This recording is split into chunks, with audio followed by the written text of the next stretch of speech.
कि शिव जी ने माता भवानी को बहुत सारे व्रतों की महिमा समझाई।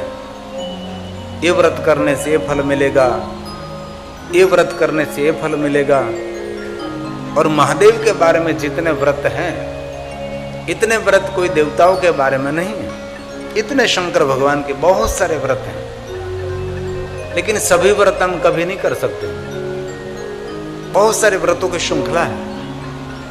लेकिन बाद में स्वयं शिव जी ने माता भवानी को कहा कि भवानी, मुझे अति प्रिय व्रत एक ही व्रत है जो हर मनुष्य कर सकता है। भवानी ने बहुत आदर के साथ पूछा, परमात्मा तो वो व्रत मैं करना चाहती हूँ, आप मुझे जल्दी बताइए। तब स्वयं शिव जी ने कहा कि सभी व्रत मुझे तो प्रिय है, लेकिन बहुत ज्यादा कोई व्रत मुझे प्रिय है। तो इस व्रत का नाम है मौन। जो मौन रहता है वो मनुष्य मुझे अति प्रिय है। लेकिन हम बहुत सारे व्रत कर लेते हैं, लेकिन मौन रहने के लिए हमारे पास कोई समझ नहीं है। और मैं दिल से एक बात कहना चाहता हूं, इस शिवालय मौन के अंदर है।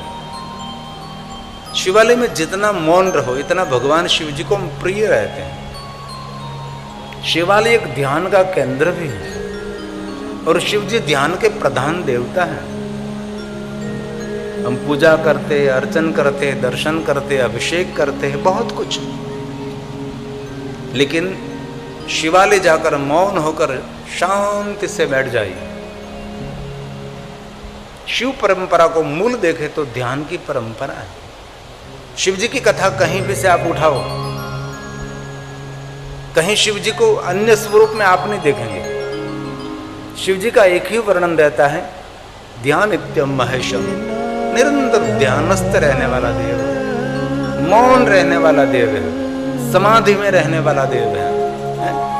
बुद्धि की कभी विचलितता नहीं, बुद्धि कभी विचलित नहीं होती।